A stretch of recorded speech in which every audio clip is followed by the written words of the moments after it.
Di sebuah kampung kecil di lereng pegunungan Jawa, asap dapur kayu selalu menandai pagi dan malam, bukan hanya untuk memasak, tapi untuk menghangatkan hati yang sering kali dingin karena kemiskinan. Di rumah panggung sederhana, yang dindingnya dari anyaman bambu, tinggallah seorang anak laki-laki bernama Gilang. Bersama ibu dan ayahnya yang bekerja sebagai buruh angkut di pasar sejak kecil, Gilang sudah tahu arti lapar, takut, dan sabar.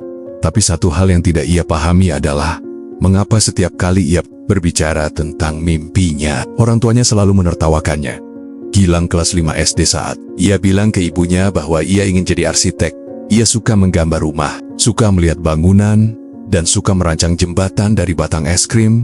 Tapi saat ia tunjukkan hasil gambarnya, ibunya hanya berkata sambil tersenyum pahit, "Gilang, yang penting kamu bisa kerja. Gak usah mimpi tinggi-tinggi, kita ini siapa?" Ucapan itu terdengar seperti tamparan. Tapi Gilang diam saja, karena ia tahu ibunya bukan jahat, hanya lelah oleh hidup. Setiap malam, di bawah cahaya redup petromak, Gilang diam-diam menggambar. Ayahnya tak pernah memarahinya menggambar, tapi juga tak pernah memujinya. Suatu hari, saat Gilang ikut ayah ke pasar membantu angkut sayuran, ia lihat seorang anak berseragam rapi turun dari mobil, dijemput ayahnya yang memakai jas. "Kamu itu mau sekolah tinggi, nanti juga ujung-ujungnya kerja jadi tukang seperti bapak," ujar sang ayah suatu malam. Setelah melihat gambar jembatan buatan Gilang, kata-kata itu seperti palu menghantam harapan kecil di hati Gilang. Tapi dia belum menyerah. Belum Gilang tumbuh jadi remaja yang pendiam. Saat ia mulai kritis terhadap hal-hal di sekolah dan mulai mempertanyakan aturan yang tak masuk akal, ibunya berkata, "Jangan banyak tanya Gilang, nurut aja. Hidup ini berat, jangan bikin tambah susah." Ia mulai menyadari, keluarganya terbiasa menerima bukan mempertanyakan. Mereka terbiasa tunduk bukan berpikir. Ia mulai sadar betapa dalam kemiskinan, bukan cuma uang yang hilang, tapi juga harapan dan keberanian. Saat SMA, guru seni rupa Gilang melihat potensi luar biasa dalam dirinya. Sang guru mengirimkan hasil gambar Gilang ke lomba desain tingkat nasional. Gilang menang juara ketiga. Namun saat pulang ke rumah membawa sertifikat dan hadiah, ibunya malah cemas. "Kamu ikut lomba, kamu nggak bilang-bilang ibu, kamu mau malu-maluin keluarga kalau kalah." Gilang diam, tangannya gemetar memegang kertas prestasi yang baru saja ia banggakan. Ia ingin berteriak, tapi ia memilih menunduk.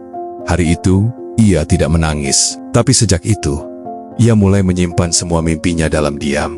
Waktu berjalan, Gilang lulus SMA dengan nilai tinggi tapi tak kuliah. Ia bekerja serabutan, tapi tetap menggambar. Ia kirimkan desain rumah buatannya ke media sosial secara anonim. Suatu hari, sebuah perusahaan desain dari Jakarta tertarik dan menghubunginya.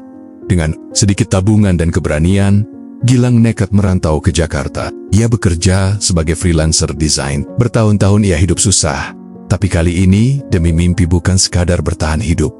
7 tahun kemudian, Gilang pulang ke kampung. Tapi kali ini bukan untuk liburan. Ia membangun rumah baru untuk ibunya dari hasil keringatnya sendiri. Rumah dengan bata yang kokoh dan jendela besar yang menghadap ke kebun kecil. Sama seperti yang dulu ia gambar dayam-dayam di buku tulis.